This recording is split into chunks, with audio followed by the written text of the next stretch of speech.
शुक्लांबरधरं विष्णुं शशिवर्णं चतुर्भुजं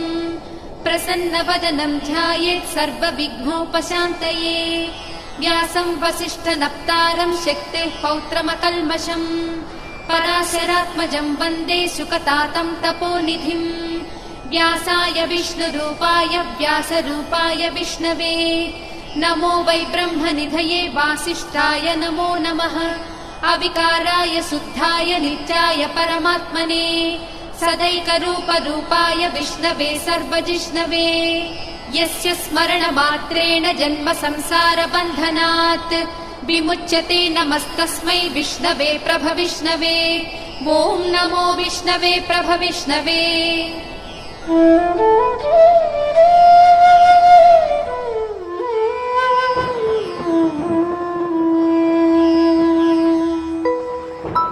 श्रीवैशम्पायन उवाच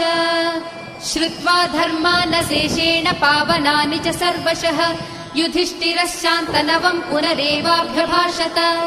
युधिष्ठिर उवाच किमेकं दैवतं लोके किं वाप्येकं परायणं स्तुवन्तः कं कमर्चन्तः प्राप्नुयुर्मानवाः शुभम्।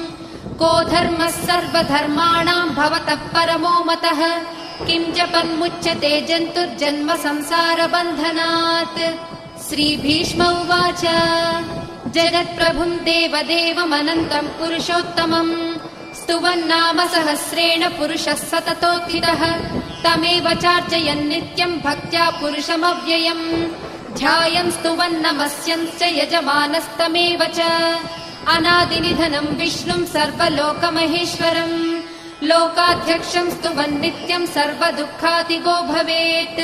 ब्रह्मण्यं सर्वधर्मज्ञं लोकानां कीर्तिवर्धनम् लोकनाथं महद्भूतं सर्वभूतभवोद्भवम्। एष मे सर्वधर्माणां धर्मोऽधिकतमो मतः यद्भक्त्या पुण्डरीकाक्षं स्तवैरर्चेन्नरः सदा। परमं यो महत्तेजः परमं यो महत्तपः परमं यो महद्ब्रह्म परमं यः परायणम्। पवित्राणां पवित्रं यो मङ्गलानां च मङ्गलम् दैवतं देवतानां च भूतानां यो व्ययः पिता। यतः सर्वाणि भूतानि भवन्त्यादियुगागमे यस्मिंश्च प्रलयं यान्ति पुनरेव युगक्षये। तस्य लोकप्रधानस्य जगन्नाथस्य भूपते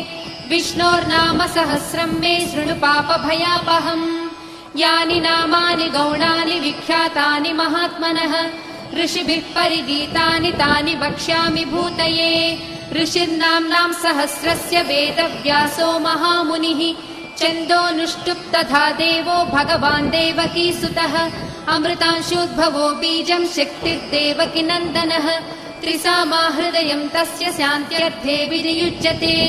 विष्णुं जिष्णुं महाविष्णुं प्रभविष्णुं महेश्वरम् अनेकरूपदैत्यान्तं नमामि पुरुषोत्तमम्।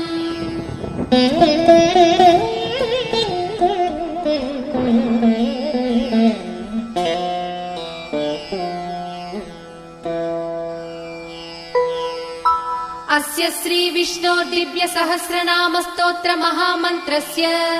श्रीवेदव्यासो भगवान् ऋषिः अनुष्ठुप् छन्दः। श्रीमहाविष्णुः परमात्मा श्रीमन्नारायणो देवता अमृतांशोद्भवो भानुरिति बीजम् देवकी नन्दनः स्रष्टेति शक्तिः उद्भवः क्षोभणो देव इति परमो मन्त्रः। शङ्खबृन्नन्दकी चक्रीति कीलकम् शाङ्खधन्वा गदाधर इत्यस्त्रम् रदाङ्गपाणिरक्षोभ्य इति नेत्रम् त्रिसामा सामगः सामेति कवचम् आनन्दम् परब्रह्मेति योनिः ऋतुः सुदर्शनः काल इति दिग्बन्धः श्रीविश्वरूप इति ध्यानम् श्रीमहाविष्णुप्रीत्यर्थे सहस्रनाम जपे विनियोगः।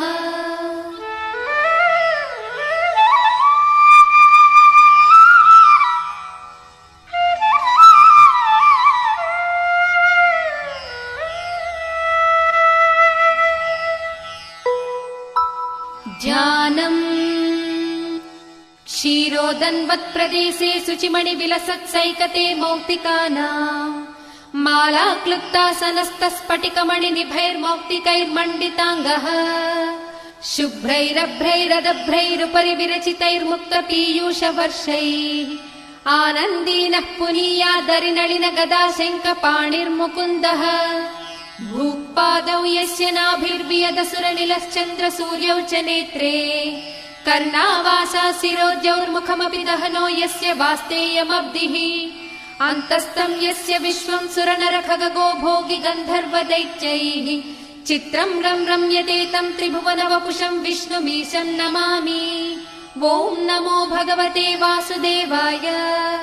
शान्ताकारं भुजगशयनं पद्मनाभं सुरेशं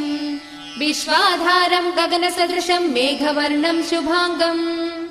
लक्ष्मीकान्तं कमलनयनं योगिहृद्यानगम्यं वन्दे विष्णुं भवभयहरं सर्वलोकैकनाथम्। मेघश्यामं पीतकौसेयवासं श्रीवत्साङ्कं कौस्तुभोद्भासिताङ्गं पुण्योपेतं पुण्डरीकायताक्षं विष्णुं वन्दे सर्वलोकैकनाथम्। नमः समस्तभूतानामादिभूताय भूभृते अनेकरूपरूपाय विष्णवे प्रभविष्णवे सशङ्खचक्रं सकिरीटकुण्डलं सपीतवस्त्रं सरसीरुहेक्षणम् सहारवक्षस्थलशोभिकौस्तुभं नमामि विष्णुं शिरसा चतुर्भुजम्। छायायां पारिजातस्य हेमसिंहासनोत्पदी आसीनमम्बुदश्याममायताक्षमलङ्कृतम् चन्द्राननं चतुर्बाहुं श्रीवत्साङ्कितवक्षसम् रुक्मिणी सत्यभामाभ्यां सहितं कृष्णमाश्रये।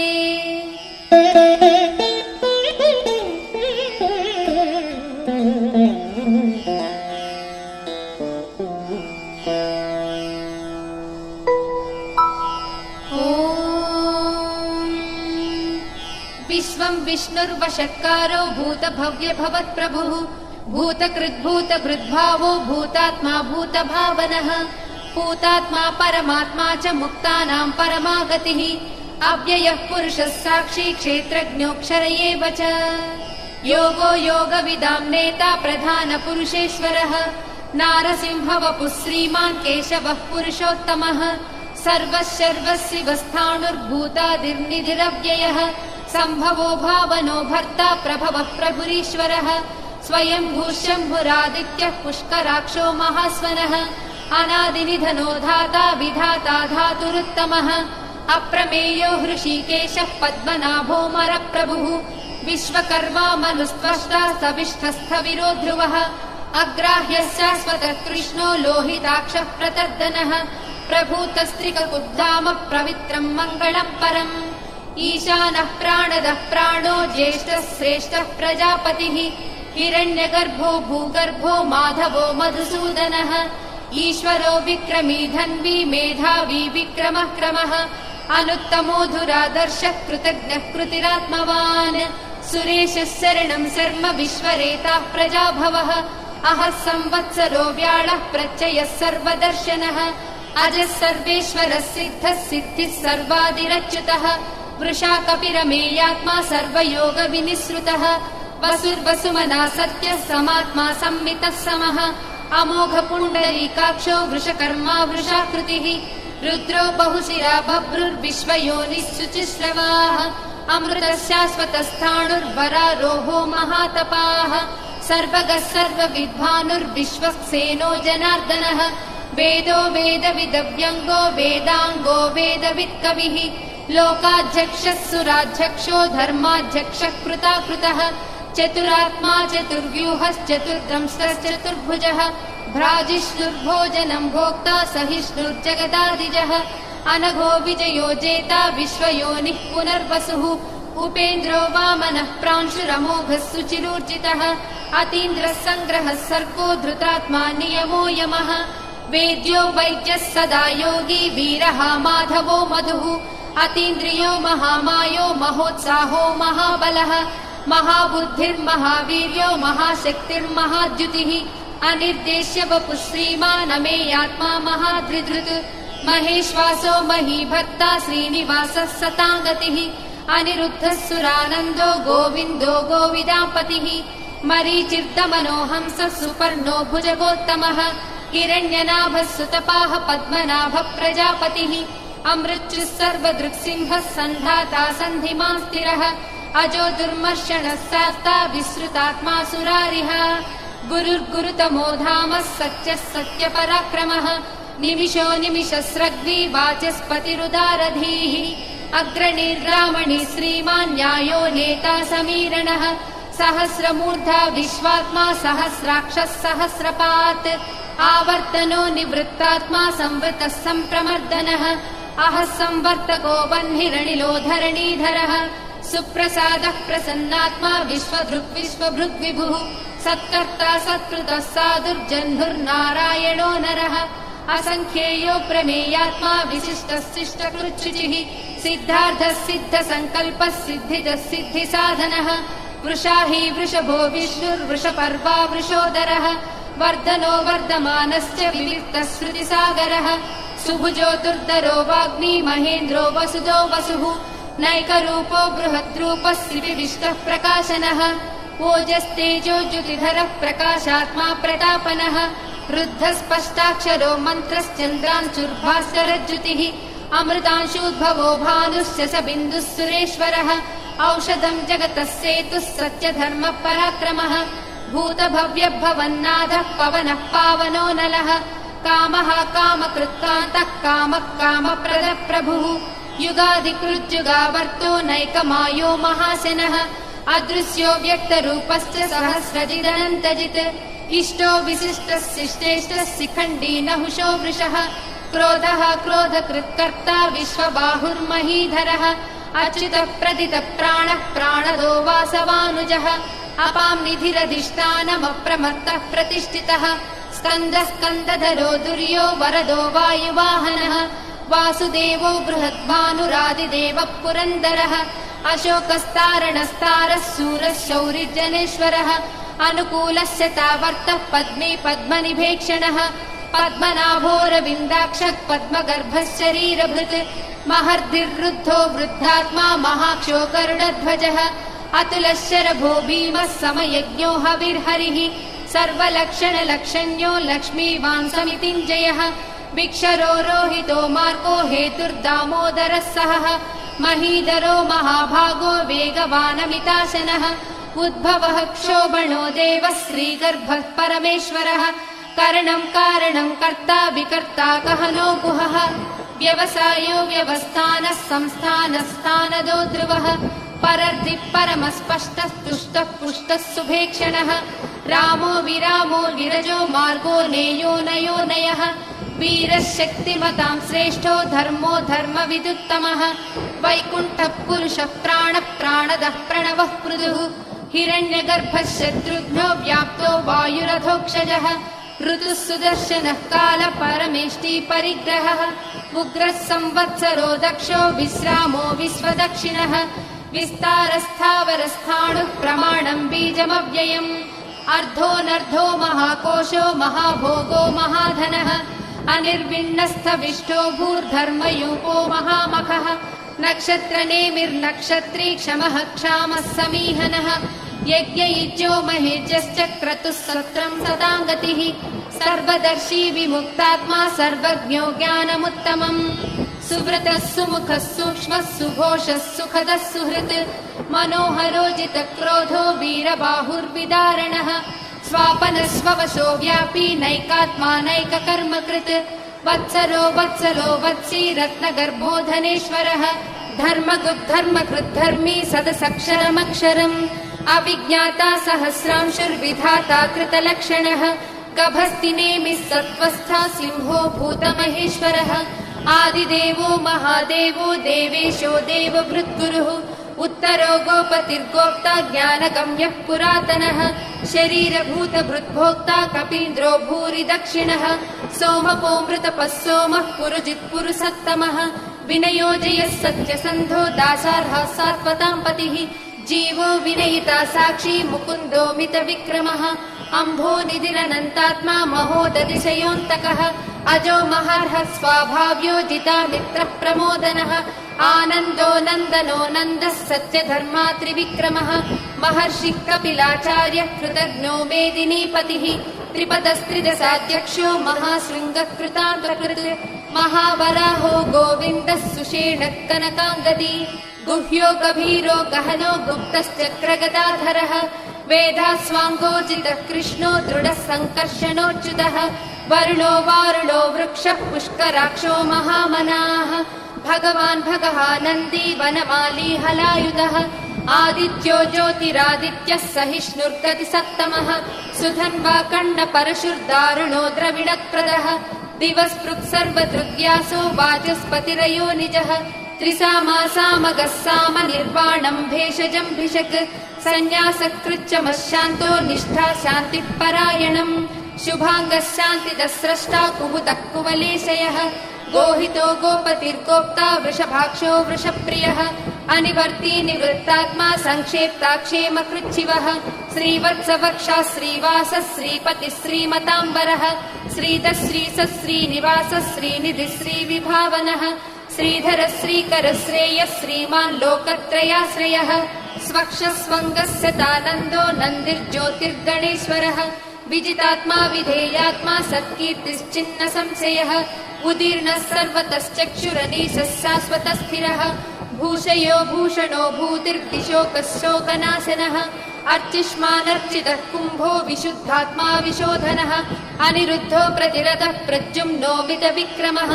कालनेमिनिहावीरः शौरिः सूरजनेश्वरः त्रिलोकात्मा त्रिलोकेशः केशवः केशिहा हरिः कामदेवः कामपालः कामीकान्तः कृतागमः अनिर्देश्य वपुर्विष्णुर्वीरो नन्दो धनञ्जयः ब्रह्मण्यो ब्रह्मकृद्ब्रह्मा ब्रह्म ब्रह्म विवर्धनः ब्रह्मविद्ब्राह्मणो ब्रह्मी ब्रह्मज्ञो ब्राह्मणप्रियः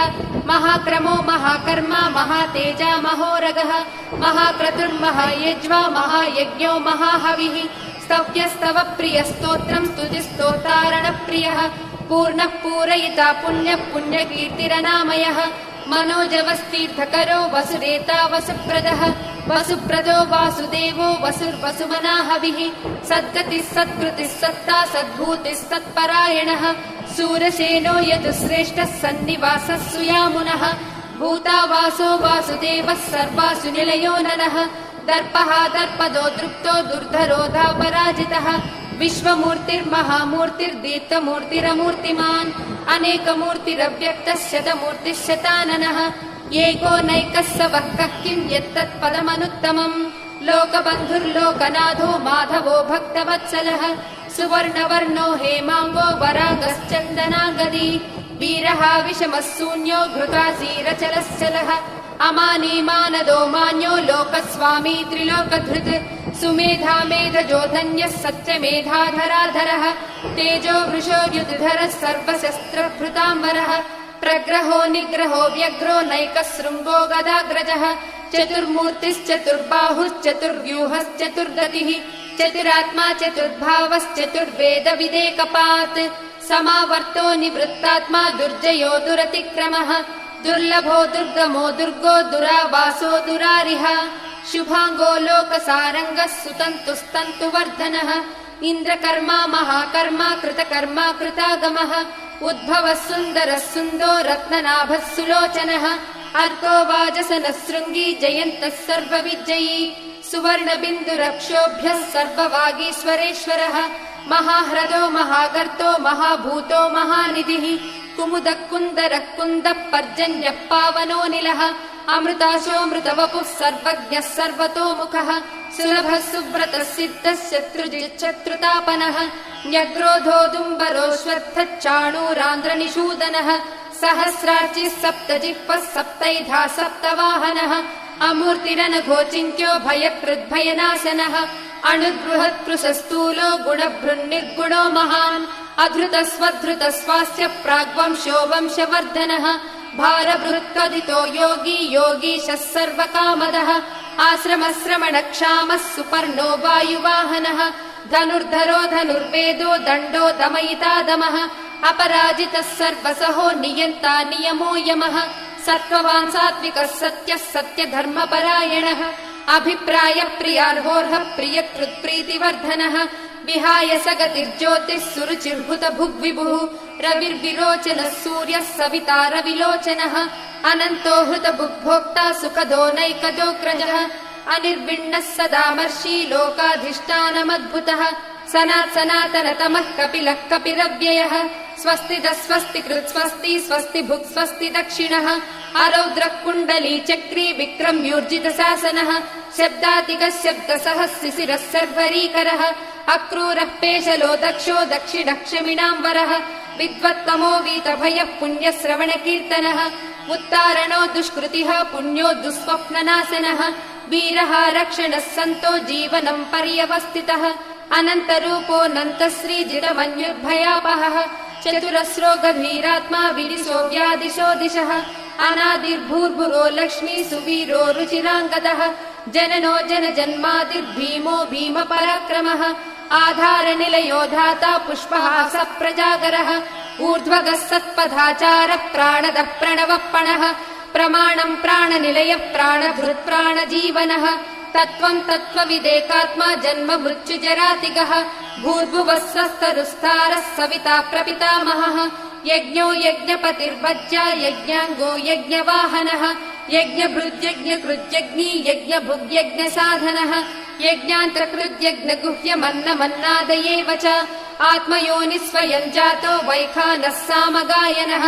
देवकीनन्दनः स्रष्टा क्षितीशः पापनाशनः शङ्खबृन्नन्दकी चक्री शाङ्खधन्वा गदाधरः रथाङ्गपाणिरक्षोभ्यः सर्वप्रहरणायुधः श्रीसर्वप्रहरणायुध वो नम इति वनमाली गदीशाङ्गी शङ्की चक्री च नन्दकी श्रीमन्नारायणो विष्णुर्वासुदेवोऽभिरक्षतु वनमाली गदीशाङ्गी शङ्खी चक्री च नन्दकी श्रीमन्नारायणो विष्णुर्वासुदेवोऽभिरक्षतु श्रीवासुदेवोऽभिरक्षत्वो नम इति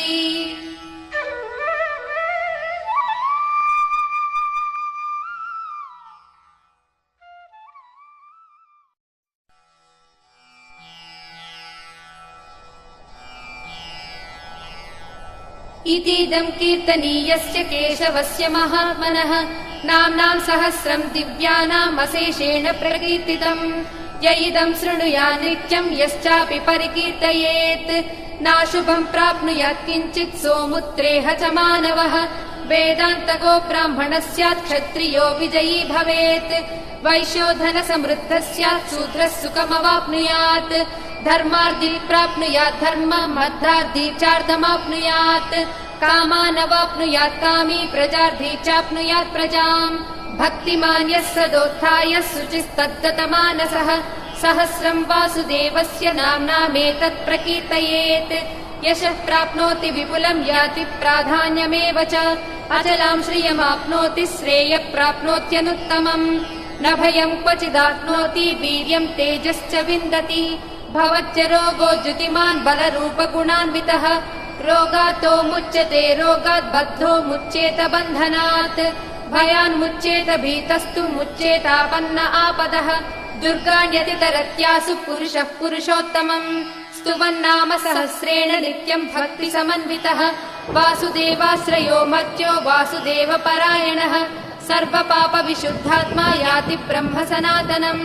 न वासुदेव भक्तानाम् अशुभम् विद्यते क्वचित् जन्म मृत्युजरा व्याधि भयम् नैवोपजायते इमं स्तवमधीयानः श्रद्धा भक्तिसमन्वितः युज्येतात्मसुखशान्तिः श्रीधृतिस्मृतिकीर्तिभिः न क्रोधो न च मात्सर्यम् न लोभो नाशुभामतिः भवन्ति कृतपुण्यानाम् भक्तानाम् पुरुषोत्तमे ज्यौस्रचन्द्रार्कनक्षत्रम् खम् दिशो भूर्महो दधिः वासुदेवस्य वीर्येण विधृतानि महात्मनः ससुरासुरगन्धर्वम् स यक्षोरगराक्षसम् जगद्वशे वर्ततेदम् कृष्णस्य सचराचरम् इन्द्रियाणि मनोबुद्धिः सत्त्वम् तेजो बलम् धृतिः वासुदेवात्मकान्याहुः क्षेत्रम् क्षेत्रज्ञ एव च सर्वागमानामाचारः प्रथमम् परिकल्पितौ आचार्यप्रभवो धर्मो धर्मस्य प्रभुरच्युतः ऋषयः पितरो देवा महाभूतानि धातवः जङ्गमाजङ्गमम् चेदम् जगन्नारायणोद्भवम् योगो ज्ञानम् तथा साङ्ख्यम् विद्या शिल्पादिकर्म च वेदशास्त्राणि विज्ञानम् एतत् सर्वम् जनार्दनात् एको विष्णुर्महद्भूतम् पृथग्भूतान्यनेकशः त्रीलोकान् व्याप्य भूतात्मा भुङ्क्ते विश्वभुगव्ययः इमम् स्तवम् भगवतो विष्णोर्व्यासेन कीर्तितम् पठे च इच्छेत् पुरुषः श्रेयः प्राप्तुम् सुखानि च विश्वेश्वरमजम् देवम् जगतः प्रभुमव्ययम् भजन्ति ये पुष्कराक्षम् न ते यान्ति पराभवम् न ते यान्ति पराभवम् वो नम इति अर्जुन उवाच पद्मपत्र विशालाक्ष पद्मनाभसुरोत्तम भक्तानामनुरक्तानाम् त्राता भव जनार्दन श्रीभगवानुवाच यो माम् नाम सहस्रेण स्तोतुमिच्छति पाण्डव सोऽहमेकेन श्लोकेन स्तुत एव न संशयः स्तुत एव न संशयवो नम इति व्यास उवाच वासनाद्वासुदेवस्य वासितम् भुवनत्रयम् सर्वभूतनिवासोऽसि वासुदेव नमोऽस्तु ते श्रीवासुदेव नमोऽस्तु तवो नम इति पार्वत्युवाच केनोपायेन रघुना विष्णोर्नाम सहस्रकम् पठ्यते पण्डितैर्नित्यम् श्रोतुमिच्छाम्यहम् प्रभो ईश्वर उवाच श्रीराम राम रामेति रमे रामे मनोरमे सहस्रनाम तत्तुल्यम् राम राम वरानने श्रीराम राम रामेति रमे रामे मनोरमे सहस्रनाम तत्तुल्यम् राम नाम वरानने श्रीराम राम रामेति रमे रामे मनोरमे सहस्रनाम तत्तुल्यम् राम नाम वरानने श्रीराम नाम वरानन वो नम इति ब्रह्मोवाच नमोऽस्त्वनन्ताय सहस्रमूर्तये सहस्रपादाक्षि शिरोरुबाहवे सहस्रनाम्ने पुरुषाय शाश्वते सहस्रकोटियुगधारिणे नमः सहस्रकोटियुगधारिणे नो नम इति सञ्जय उवाच यत्र योगेश्वर कृष्णो यत्र पार्थो धनुर्धरः तत्र श्रीविजयोर्भूतिर्ध्रुवा नीतिर्मतिर्मम श्रीभगवानुवाच अनन्याश्चिन्तयन्तो माम् ये जनाः पर्युपासते तेषाम् नित्याभियुक्तानाम् योगक्षेमम् वहाम्यहम् परित्राणाय साधूनाम् विनाशाय च दुष्कृताम् धर्म संस्थापनार्थाय सम्भवामि युगे युगे आर्ता विषण्णाः शिथिलाश्च भीता घोरेषु च व्याधिषु वर्तमानाः सङ्कीर्त्य नारायण शब्दमात्रम् विमुक्त दुःखा सुखिनो भवन्तु कायेन वाचा मनसेन्द्रियैर्वा बुद्ध्यात्मना वा प्रकृते स्वभावात् करोमि यद्यत् सकलम् परस्मै नारायणायेति समर्पयामि।